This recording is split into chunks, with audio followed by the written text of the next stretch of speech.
Are Mormons Christians? The simple answer to that is no. Christianity and Mormonism are fundamentally different. Mormons are not a Christian denomination. They've done some marketing to reposition themselves as a Christian denomination. Mormons are not Christians. Mormonism is not a Christian religion.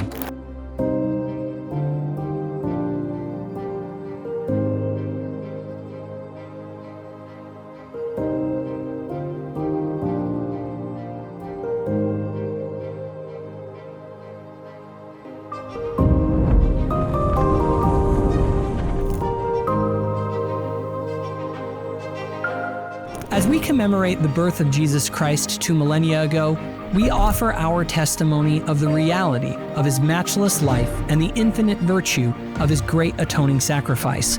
None other has had so profound an influence upon all who have lived and will yet live upon the earth. He was the great Jehovah of the Old Testament, the Messiah of the New. Under the direction of his Father, he was the creator of the earth. All things were made by him, and without him was not anything made that was made. Though sinless, he was baptized to fulfill all righteousness.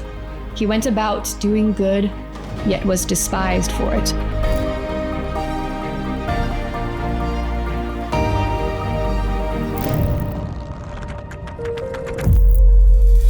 His gospel was a message of peace and goodwill. He entreated all to follow his example. He walked the roads of Palestine, healing the sick, causing the blind to see, and raising the dead.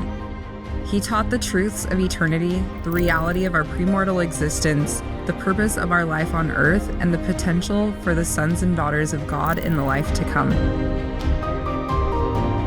He instituted the sacrament as a reminder of his great atoning sacrifice.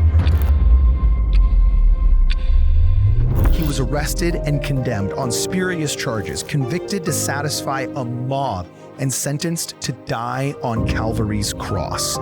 He gave his life to atone for the sins of all mankind. His was a great vicarious gift on behalf of all who would ever live upon the earth. We solemnly testify that his life, which is central to all human history, neither began in Bethlehem nor concluded on Calvary. He was the firstborn of the Father, the only begotten Son in the flesh, the Redeemer of the world. He rose from the grave to become the firstfruits of them that slept. As risen Lord, he visited among those he had loved in life. He also ministered among his other sheep in ancient America. In the modern world, he and his Father appeared to the boy Joseph Smith, ushering in the long-promised dispensation of the fullness of times.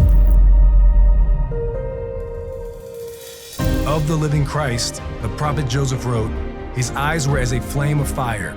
The hair of his head was white like the pure snow. His countenance shone above the brightness of the sun, and his voice was as the sound of the rushing of great waters. Even the voice of Jehovah saying, I am the first and the last. I am he who liveth. I am he who was slain. I am your advocate with the Father."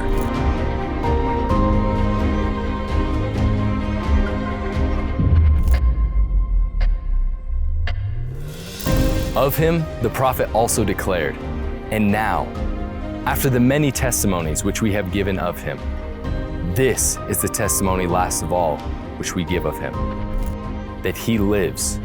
For we saw him, even on the right hand of God, and we heard the voice bearing record that he is the only begotten of the Father, and that by him, and through him, and of him, the worlds are and were created, and all the inhabitants thereof are begotten sons and daughters unto God." We declare in words of solemnity that his priesthood and his church have been restored upon the earth, built upon the foundation of apostles and prophets, Jesus Christ himself being the chief cornerstone. We testify that he will someday return to earth, and the glory of the Lord shall be revealed, and all flesh shall see it together. He will rule as King of Kings and reign as Lord of Lords, and every knee shall bend, and every tongue shall speak in worship before him. Each of us will stand to be judged of him according to our works and the desires of our hearts. We bear testimony as his duly ordained apostles that Jesus is the living Christ, the immortal Son of God. He is the great King Emmanuel, who stands today on the right hand of his Father. He is the light, the life, and the hope of the world. His way is the path that leads to happiness in this life and eternal life in the world to come. God be thanked for the matchless gift of his divine Son.